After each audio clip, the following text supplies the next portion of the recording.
महात्मा बुद्ध ने बताया, इस तरह पेड़ पौधे करते हैं। बातें ये है प्रकृति की भाषा।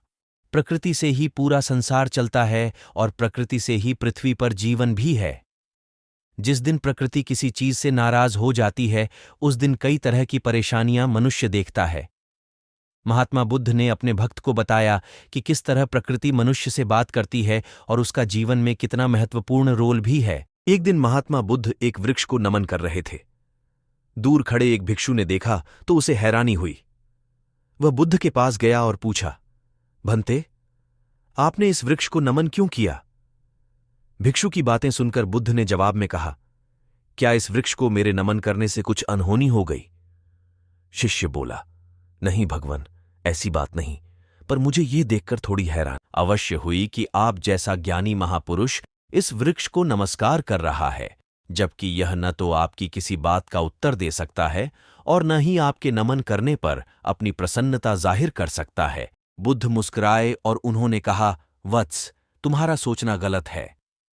वृक्ष भले बोलकर उत्तर न दे सकता हो, पर जिस प्रकार प्रत्येक व्यक्ति की एक भाषा होती है, उसी प्रकार प्रकृति की भी अपनी भाषा होती है। वृक्ष में भी प्राण है, उसकी भी अपनी भाषा है। इस वृक्ष के नीचे बैठकर मैंने साधना की है। इसकी घनी पत्तियों ने मुझे शीतलता प्रदान की है। चिलचिलाती धूप, वर्षा से इसने मेरा बचाव किया है। प्रत्येक पल इसने मेरी सुरक्षा की। इसके प्रति कृतज्ञता व्यक्त करना मेरा परम कर्तव्य है। और बात सिर्फ इस पेड़ की नहीं है, प्रत्येक जीव को समस्त प्रकृति का कृतज्ञ होना चाहिए। आगे बुद्ध ने समझाया, तुम इस वृक्ष की ओर ध्यान से देखो, इसकी हिलती हुई टहनियों को देखो, इसके हिलते हुए पत्तों को देखो, इससे आने वाली मंद मंद हवा को महसूस करो। धीरे धीरे तुम इससे जुड़ने लगोगे, फिर महसूस करोगे कि ये वृक्ष बातें भी करते हैं। बुद्ध की बात पर शिष्य ने वृक्ष को नए आलोक में देखा तो उसे अनुभव हुआ, सचमुच वृक्ष की पत्तियां, शाखाएं, फूल मन को एक अद्भुत शांति प्रदान कर रहे हैं।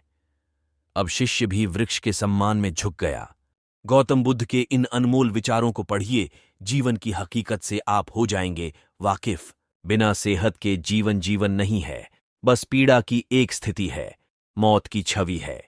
घृणा को घृणा से खत्म नहीं किया जा सकता है, बल्कि इसे प्रेम से ही खत्म किया जा सकता है, जो कि एक प्राकृतिक सत्य है।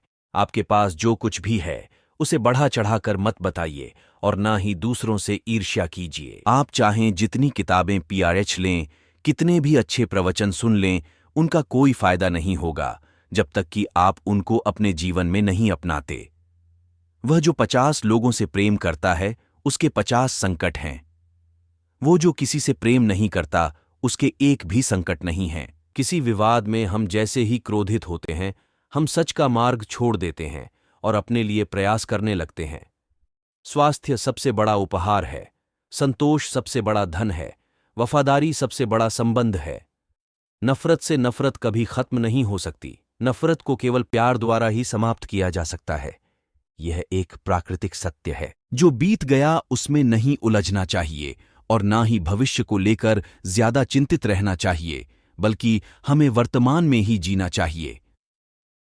यही खुशी से जीने का रास्ता है। जैसे बिना आग के मोमबत्ती नहीं जल सकती है, ठीक उसी तरह बिना आध्यात्मिक ज्ञान के इंसान नहीं रह सकता है।